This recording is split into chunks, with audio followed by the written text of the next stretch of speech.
Yes, Ghana for penny for say answer benkenso ebesi ni triase no ne wo de asase ayede aka Ghana for say woni NDC ni and as NDC be wia wade ese wo che no ese wo cancel kasa fa court a ada say woni president na wia eche ana woni be Ghana for yewura na say ye lawyer panyini aye ni mo kroma lawyer kokudrufo lawyer Maurice Ampaw e the warning kese ama yewura Afenyo-Markin say the way Sammy Gyamfi esi yese on fa asem court say o kaso wa extort money and na say we you friends or blackmailing na so wa ban nchen so we hia sika no wa mane sika obeku nanim ase no aha sa asem na o de to wa kan to yura Afenyo-Markin so no so no Sammy Gyamfi ka say we no say yura Afenyo-Markin pa on fa ne court we ana lawyer Maurice Ampaw say hey Sammy Gyamfi answer the friend ebeto boabo na wo de nurse so Sammy Gyamfi enim de nti a wo kasa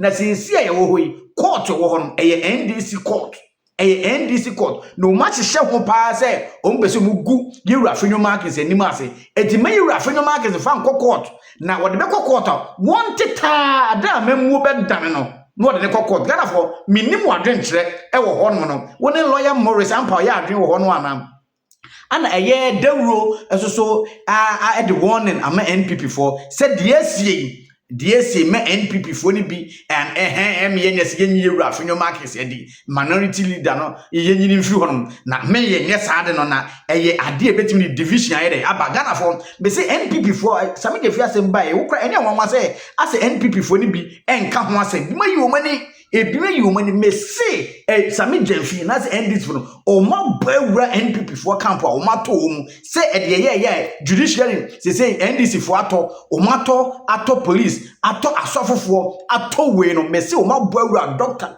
camp minim dey tia make sa because who hear your friends Christmas ni mu no sika bi baya na yef omo chicha ma social media for NPP for social media for e ma me kra mbeka ho asem say gene ka wano tum sika no never gold sense ya gene ka wano tum sika no onsa akam e ma later me dwane kra afifie Ghana for se mo be kaya sa asem na me say wa bawura Dr. Mohammed Baumia camp NDC for abawura Dr. Mohammed Baumia camp wa me say o mo di doctor chi no ebi won ma Sammy Gyamfi dey ehwe o mu eti Ghana for yewura Maurice Ampaw na so lawyer panyini Maurice Ampaw asem o kan woni ne ya adwen say ma Afenyo-Markin emfa asem ne court no de court o bedi kukuo efise say NDC for ato judges ni na NDC for ato your friends the police ato bibie nkuri asofofo nya woni lawyer Maurice Ampaw ya adwen na Ghana for wo de answer me bo video no kura kire no amowanya bia hwe no messel say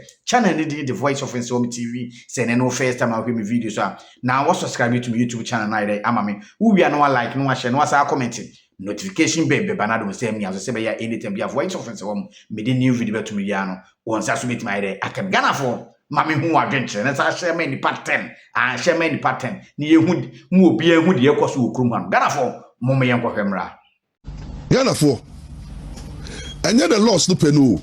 There are some people who are benefiting from the loss. That is where Ghanaians should be interested. Oh, loss nearby no gold board ADD Bank of Ghana home and now no and I'm so that Bank of Ghana Aboka and I can't bond gold board there. What first way profit? But gold board activities, any Bank of Ghana activities, they can never tour. So now who calls Sam? The person who caused the loss, a gold board can. So if gold board can what is Sammy Gyamfi talking about? Sammy Gyamfi, listen to me. And then what by what power? The judiciary is in the pocket of the the government. Parliament is in the pocket. And you see, gold board, no, Sammy Gyamfi, you have become so powerful because and then gold, holding the economy. And we know the way you dash money, wakuma, the way wakuma, we a show boy. We pay ye crown show our yeah. And we know Sammy Gyamfi. I saw for all show more. Also, about Twitter, I saw the no show. Yami pay the scout the common super. And you know, that Williams to be cast a more pie mouth. And the all shows for no. Sammy Gyamfi, and that's what I'll show. media for no tia. Tell the media house, we know to make ourselves, I make it you tia papa. Oh, share boys, no. Uba civil society there, Jai. Who to say, oh, mamu feel it. Civil society. The so-called experts for no. Some of you feel show more. And apart politicians, no. Some of you feel taking care of them. The party soldiers. And you know, some of you feel is sorting people out. It's better than some my it make. And because the government is in power, and a court should available to you know, you can go to court. You can go to court. Some of you feel go court. Nobody will go to court. Afenyo-Markin will never go to court. Because you see, extortion. What is extortion? When your money be extorting money. If you have not caused loss, you'll be extorting money. Now you see, extortion is a crime. Under section 151 of the Criminal Offences Act. Why don't you go and report? He who alleges must prove. Jai Kasano, Jai Tobo, say Afenyo-Markin on there. Because on there no see you are say court no currently no NDC court. You know, at Afenyo-Markin will not even try to go and sue because my advice Afenyo-Markin may go sue. Currently the way the judiciary is no, who could sue MPP, you don't have favor in the eyes of the judiciary. It is a major fear shedaka. Opa yefe kosu na hwe oboa a trap. Usu na bibi mfimu ma. Obedi nkunim na ba ni so. And the police the men fan ko because police for no amunya we say we know how the police service is working. Now the we say you know I renew the contractor. It's also everywhere. Sammy is conquer the police because you got the judiciary. Now be an do be power now. We to be defamation. I don't know. We to be on appeal or succeeding. It is a trap. I see, but Sammy Gyamfi, this trap. Let me tell you something. They say what be money to know. You have a lot of people supporting you. Sure, Ghana have more comedy on the media for no. Oh, I may have Ganda mama. Can tell am wo meye. Oh, I saw for no more kasa. Remember. When power changes, all these people are obia be yuama sanity o. Now, how many people are town for? Some of you there you see say even your own party no more no. Gandhi, deputy general secretary, we catch you. Say NDC no, no. Some of you feel the way you are treating gold board as your personal property. Oh yeah, you have money, you don't respect, you insult everybody. It's because you have money today and your government is power. It will be a door. Bible says depending on the depending on the because of the money you ma aban sisa na bon say ye frawo yoko ana ye frawo special pukuta na okokota obi ndi wechinko.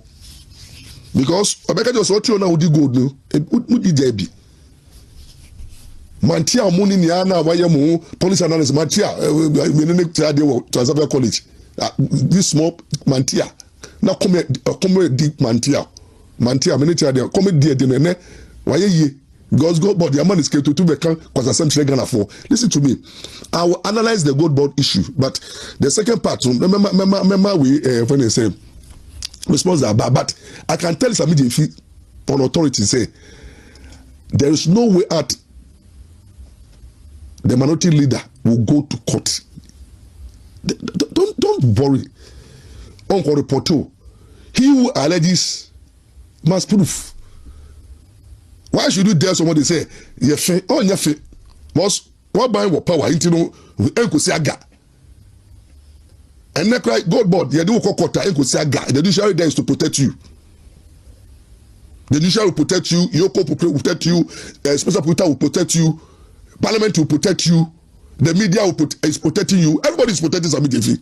We know that's the system. President Mama, Australia Ampaw rough. Because Australia Ampaw, and I say because we are powerful, but when himself to suffer Mama, I say educator to self member. Me enemy who trade only gentleman me. And I mean nipa me too. President Mama ne as educator as master me from Emra to Zan Hotel. Now you show me. Me sponsors. I be muya NDC for. I can say Mama. Any Mama ne as educator. Hear me. Manko. Only my mother show me those days NDC for. I'll not go. Because your enemy can set you up, can trap you. Just Ghana for Mami who wadwen share the lawyer Maurice Ampaw here can woni ne ya adwen you Afenyo-Markin won fa bufuo so na on fa asem nko court ana na say the lawyer can say na NDC for to bibia nti mo nyere on fa nko no on twem repem no on fa nko some kai say napo e de kan wi ni Sammy Gyamfi da eti no na napo mistake o ye to wi ni wi sika no wa anye ne ho anye MPP for mistake no sika ye de to no so na ka Sammy Gyamfi bank waje voice of nsawamtv ha mebre na ka audience ka dey ma voice of nsawam na ka meso me dey di but MPP for no ko mu si no ko mu nyi sika no Ghana for mo de mo me yenko na yenkotie ye dawuro so ensem bi eboba ase asema ye friends Sammy Gyamfi kan ase minority for no ase entity ye ya be mu ye se e bi mo pese mo try say ase ye Afenyo-Markin so me kama kire mo mama makwasi ampanyi Afenyo-Markin ye friends kwasi ampanyi Sammy Gyamfi we me keke yetimom yen concentrate na gold no nsem aba no yen hweso me nyedai yen ka ho asem na yen ko office magana fo nyahu dream a NDC Friday edi Ghana fo mumu yen kotie mra na wo wiese no so ma me hu adwenche me da ase o manini o mafodi sa ka twitwi bia Ghana abo a ye ka ho asem a still ebi no nyintu mu aba da ye koka no man ka bia da enye kwa pa say say nkomo we ifi ase obeka ya me na me fi say nkomo we ase as far back as April 2025 say ade abane ye say all pump dollars go market no so no I mean say no why interviews be brave e dey ka bebe fie ye kan e omo deny by September na IMF de krata ba bontin say Ghana boka $214 million as aka no ukosha wo Bank of Ghana for books mo nti be be central phone si emu ka say e wo say aban no ma ye hwehwem because ye cry who no sa brand so be ka me ka say ye cry who no say can say $214 million no at the end of the day no ye the motion called parliament say parliament man sin kunyo ni nhwehwem kwa me say say don ka say no parliament no bo motion ni go ye say omo ma ye nhwehwem bia so okay by the end of the year no Bank of Ghana for accounts omo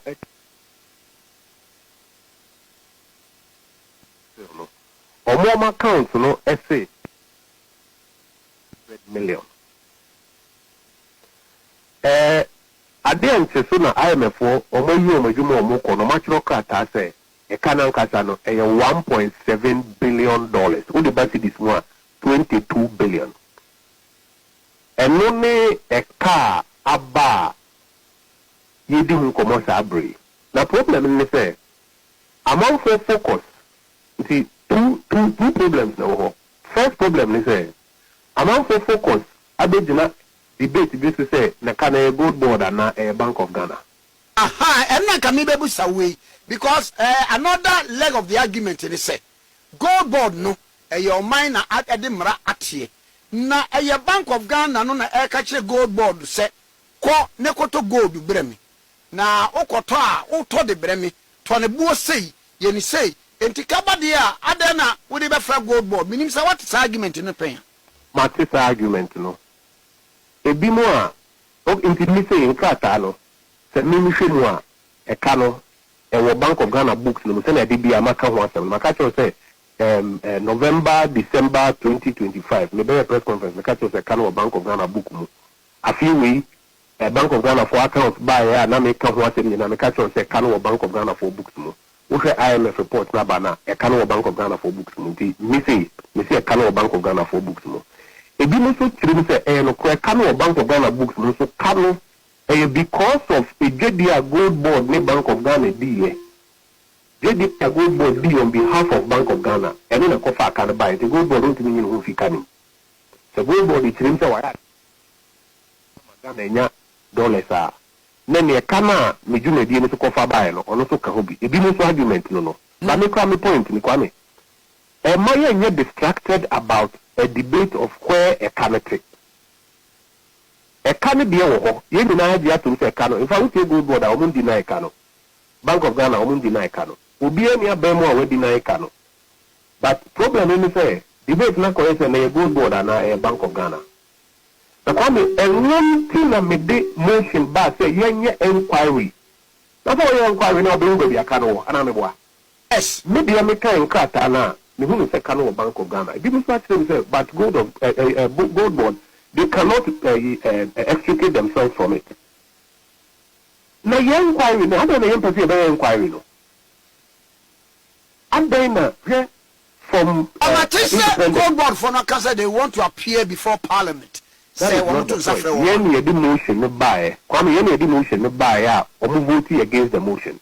In the later, maybe a gold board, Obekase, or Mankasa per se, or Parliament. That is not it. The fact is that you the motion, Obama, more voting no to the motion. Ya saw seven minutes to say that's why the motion never be eco Parliament fit and May. But they are me person make as a first point. And say now what we should be interested in is in the inquiry, not so much the debate about is it Bank of Ghana or Google, because in the end, no inquiry never tell baby I can work. Okay. As I know, me no can say Bank of Ghana for account or move from my Parliament. Questions are bisa about both transactions said in an no. But the only way you can find out is when we go for an inquiry. Into let's stress the first point. Nobody should get distracted. Let us focus on the fact that Ghana has suffered a 22 billion Ghana cedi loss. It is the single most colossal loss that we have suffered on any economic transaction. And Parliament must inquire into it. And then debate in a radio studio. And then press conference. And the best of what we say. Inquiry in the best of that's number one. Number two. Go for reserve was designed to make losses. Now I'm economy no so at me stabilize it. And we about the also me no say bra go for oil no. Na policy no ankasa no na beboa ma near stabilize but a council bebreye. Me anu yet say Kwame, any or no na gentre. And Makatron says, I think we say, Sabi, and yeah, I will be a quite again, Trebi, Nayade, Juma. You need to have any serious democracy. Any serious democracy. You will let Parliament have a proper inquiry. Now, that's nothing. If indeed gold for reserve program was designed to make losses, you're going to inquire on him. I don't share that view. But I know you're imagine, or also one. But that is why we need a proper inquiry. Now you cut through the structure. No, you first man here. No, you boka na. And the question gold for oil, make kawum. It didn't say na kawum. Now gold for reserve, make kawum. Only answer all of these questions at the inquiry. The first point I want to make is that nobody should get distracted. Ghana has suffered a 22 billion Ghana cedi loss, and we need to inquire into it, not be bogged down in a debate about whose books is it on. Number two. I think we woke up, me are starting making allegations against you personally. Over Kaya, Tama, Bank of Ghana for accounts by a many big stream, say, Kofonomo Bokabe 34 gold losses. We have to inquire into it. They attacked me personally, said, me, many economist, many accountant, many facts. Why am I talking about it? Now, some not make an say. Ablo say, as I recall, be. Honestly, was of the view say gold board has to answer questions for it. Or your video babo and say good or more takino and no kwa the okan on tiasie or nim the okan take on idea. Afenyo-Markin a press conference say we say a Bank of Ghana na Kodija now small gold board dollars above my name by cut 22 billion at the Bank of Ghana. The gold board cannot extricate itself. Or more attacking and no attacking say no extortionist no dear at him the DNA there. Who come as them DBR? That is the response that you get. Now I want to make the point. we are firmly behind the leader in pursuing the inquiry into this 22 billion Ghana cedi loss. We are firmly behind the leader. Nobody should live under this apprehension. So we may attack leader, no? Then it will take our eye off the 22 billion loss now. What are you inquiring into, no? Nobody should be under the apprehension. So we may attack leader, no? And I say me, and I say Abena. Then the allegations will now take center stage. Now, if you are feminine Kasano,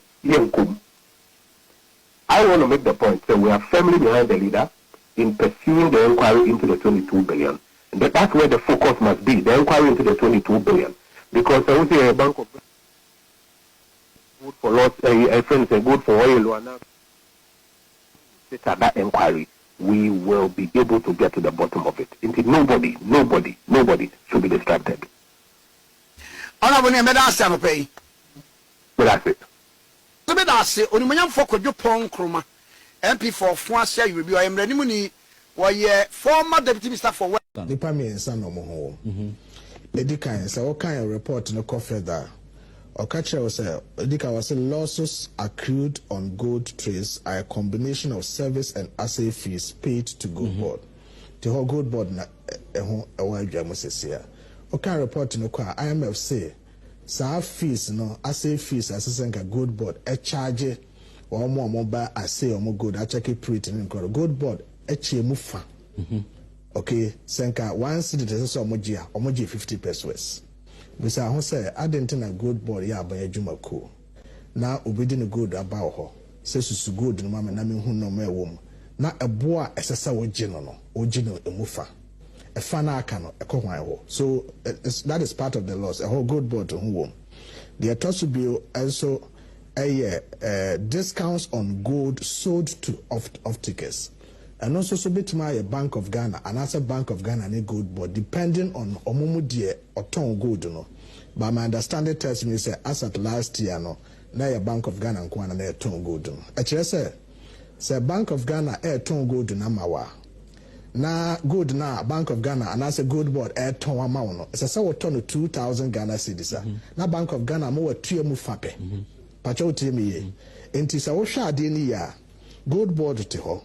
Obi ese oba beton gold ansa na obeton gold ese se oma Gold Board for ye asey ma sa nipa kro no eboa ese se Gold Board for je sa nipa no omo nye sa abo na oma je mufa na fa na aka na aka che nipa kro se fa nko hwa na edidwa na open fa so a eboa ese se wode na ade agi no obaje mufa pe enti fa na aka na ekọ sa nipa na ese nka Gold Board je free no ho no nipa bi wa adwen bi se omo ya ne so ofa ko akire ne no afa akire ne adenti na wo ye adwuma na sika asasa wo gi obi no udi anasa wo ye adwuma ma obi pa che oti obi store no na wo ye adwuma ma wo boss na obi beto ade na sika asasa wo gi nipa no wo gi no emu fape pa che oti emechana se obi betuma nya adwuma se ene wo ni nipa no wa adwuma se ene wo de kwa akire no be fa achi na wo na hakoche. Number 2, Bank of Ghana anasa Gold Board for what to gold o kwa akoton ama obi. Okay, and I say sabe oye adwuma ma o boss wode ade ama o se kokoton o kwa akoton ade no boa esesa wode je no waje mu fape amma nipa no huge discount waje mu fape e fa na wa anye amfi nipa no ho no obi nya adwu bi se oye ne sa na akire wa fa akire na cha sa nipa no wonye wrong ti o ka ade na enye Gold Board nkwa finance minister ne ho bomo because ono na or the fiscal authority over Gold Board in Crony. But sa loss ya kan and you no catch Ghana for. And you have to force in the catch Ghana for. Or presenting a budget came to Parliament, all of that. Money goes so. Bank of Ghana governor. Or no now the custodian of the balance sheet, okay, of the government of Ghana. Now no ye custodian of the balance sheet in Adia Koso. Ama wo boka ama wa zoom about 29 billion of that into your negative equity. Ama o negative equity akodu 93.8 billion and ya shift side ni nyina abegu Ghana taxpayers so Bank of Ghana governor an kan kire Ghana for obu nani go so. Then mini ya Sammy Gyamfi ono so no run the operations of Gold Board, okay? The fee schedule the IMF as items ni nyina no ono na oni aggregators no eye adwuma enye ono so na cancer aka we e Ghana for etisa ade na wo Gold Board books so and also Bank of Ghana books mo is immaterial what is of material importance to Ghana for ne say sa transactions na course enam kwanya gold board fa so a omoje omo ase fees enam kwanya Bank of Ghana fa so a omo ton gold no e man krofo a bo a sesenka omoje omo bo bo omo tim so omo nye sa abo no omo bachemu ama krofo atua na de aka na ye Ghana for ka any those exchange ama Ghana aboka. Yes, Ghana for etimami hu wadwen kire wa ha before cry say as me sana me de road ye ne bebre no mami hu wadwen kire de odi kan hwe Ghana for me say sa ade we Sammy de for de kromfo wonye Ghana for mami hu wadwen kire kra sama ye de matwa so abba kire you Afenyo-Markin pressure to say omudi gu no so eye NPP for no emu na me say we ye NPP ne Sammy Gyamfi we asem we wan kamia ya me be tua wo ka o political career be end. Yes, we are NPP. Yes, why you want to say Sammy Gyamfi asem we won't can be all because the when you free Sammy Gyamfi wa me say ya ria no near drone be there but yes ye nia bro ye nia bre opposition tranya de ni atan hon ma yere ache 2028 she say kwan bia so ye dey ye ba abem say NPP for etima ma abem 2028 2032 yem forget it 2032 Ghana for mama hu madwenche mama yenko message say sa share many pattern yere e mama me da ase mon kan kire ni say onto ne bo ase kakra na party ne e wo opposition enti party wo opposition na party ne person ba ben mu a party no employ a lot of strategies and a lot of means at the party ne ba ben mu and he should know say ene oman mu ayetie ye wo kwan a ye fa so ne ma bibiri enti onsusu na ye din discipline and obi be ye say obi be ye say no onto ne bo ase onto ne bo ase na Kevin Taylor eguso edi Ghana for atema mama ne bo ne pa onyae ati enti onto ne bo ase onto ne bo ase nyem kwa na munim discipline yeah me mama typical example e wo Ghana ha na program bi wo UTV your friend United Showbiz the MPP that bia ne before elections that bia ne the MPP mpanifa akosiso ene aban mu mpanifa akufo adaba wo mia ene before ye be di o matem sa dakro ene MPP mabun bi esori yen ena mo si no ye be ko UTV wo because we can't take it any longer abusia be yen sem bebre but I am telling you say after so mo ko opie no sanse hunu ni jai after so mo ko opie no sanse hunu no ejai in fact MPP penny for general secretary trolete okwabrane tena TV no so etete letter ni mon TV live television enti background discussions no money ade ne penny for ba mu ni ade nyina no enti nya solve problem no but MPP mebu ko ho eno na di solution ni bai so aja say enti no yes penny for and eba say no ene the me ba masma me dey and me kinkan Joy News say yes ya no pay at 9 o'clock minority caucus no so mu kushia na according to Joy News for publication no almost mu kushia because of Osahene Afenyo-Markin and someone some allegation na Sammy Gyamfi aya to no so no and it no mu kwa kushia na omo take decision no say e wo san sam no ho. Look, we are telling minority ni say the minority should be very careful.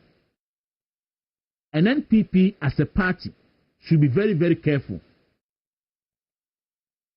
And more beer and you say, oh, PBB, the Afenyo, because if you on Afenyo Asemunti, o kujina we so na or the aye BBR. Abea NPP wo position no, NDC wo position no. Sammy Gyamfi, nene, nasma bay, single handedly. Eka NDC majority leadership ni nyina agbo mu ediomatem e call your names e cry to the extent say obeso say omo ye friend saying betrayer omo ye betrayers some betray party no NDC ni bi anka hwe abere Sammy Gyamfi edi ntro e kan say have to about nyade no NDC pen 40 pa they knew. But Obia mekahe. Mean co-position de bebre. And then this ba bemwi. Now no Afenyo-Markin eka gold board asem Emma Sammy Gyamfi ebe didi natem or the Ghana Fosika True Gold Board. Efrem etu media houses nyina bloggers nyina ma the whole Ghana e find it live. Say odi Afenyo-Markin atem ti find live no. And this in penifo nyina hu say a leader in parliament Sammy Gyamfi de ne fa so no na enye. Ben this in penifo nyina buomani egu so including the president. And do say ni se mu no. It took only one sensible person in NDC. I found Neil and Vanderpoint. And a Bible can say, no. A sukonoma, I will hear politics. One Kasasa. Afenyo-Markin, if not for anything, or you senior at the bar. Or you senior in terms of age, in terms of experience, no politics, and so, Odwanim, na above all, no, or a minority leader in Ghana's parliament. And so, no, personally, and a woman wa and so would you buo at the mass leadership wanti and tia sukono man kasasa and trepeni abusia and this party no any abino etigu ni lante so se mobro iwi ase no and say ni lante e be render unqualified apology to Sammy Gyamfi very sad. That is how our morals e Ghana memu no etimi asinke ekwakudu enti if Sammy Gyamfi or trofo Gyamfi if Oturofo Gyamfi otimi twanto fi opposition na etwanto gu mpanifo so a edidi atama de ba ban mu na ene wakwakoto gold aboka $1.7 billion o de quantity scam a 22 billion Ghana cedis. NDC for say or you untouchable, nobody should touch him. Jama build defense e won ho e defend na. Please Munya very careful about how Afenyo Bay Mobe canon, especially minority for because Munim, more minority for Munim, Munim, a choir NDC for the Mofa so parliament war Abriana MPs near 137. Munim come boy. Munim a car, mo boy, Munim Sika Kufuadra Bino, spend the year on the minority. Munim, you know it. Munim monko bisa me say yera kwakwa adwuma manu onwuye otiase monko bisa ne say abra Sputnik V se won baaye no ede na course monka nche ne say omobodi nkyere mo enkrofo a ene demands a eba ne so monko bisa yera kwakwa adwuma manu monko bisa NPP mpanifo a na wo leadership den ene omo a na omo ka bi egwom monko bisa government appointees Eniama a form famu a Kufuadro appointees in the second term. Abrana a year 137. Chief of Staff at Tiase. Mukobisano. Mukobisa Chief of Staff or Tiase. Mukobisano the cost of running that government. Mukobisano. It's nobody should think say and then Afenyo then naba. Now in any case, Sammy Gyamfi said on open integrity. Sammy Gyamfi on Amosan said open integrity. Unimadi a friend integrity. Sammy Gyamfi enimadi a friend integrity, and he's selling that he say Afenyo no. That's why they onim. I know him. Sa Ghana Judiciary no hono. Obi a niji diwum. Sammy Gyamfi e transfer to Naposo. Napod ne ko High Court. Ye di asemi wie odifo. Otena se twan ya NDC ba mu e no ya appeal. Appeal na wie ni say yes Court of Appeal adane asem no say Sammy Gyamfi onifo.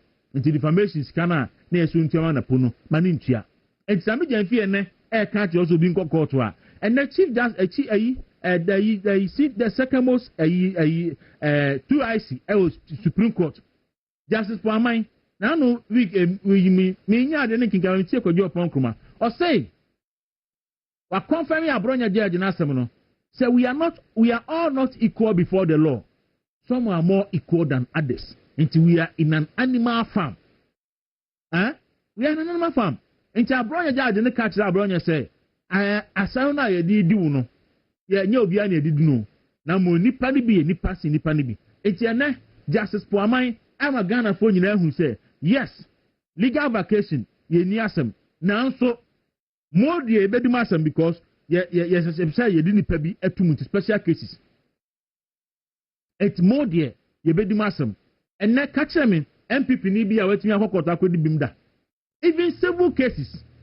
Me say MPP pani bi pa me kana semu afidie so. Na ofre me.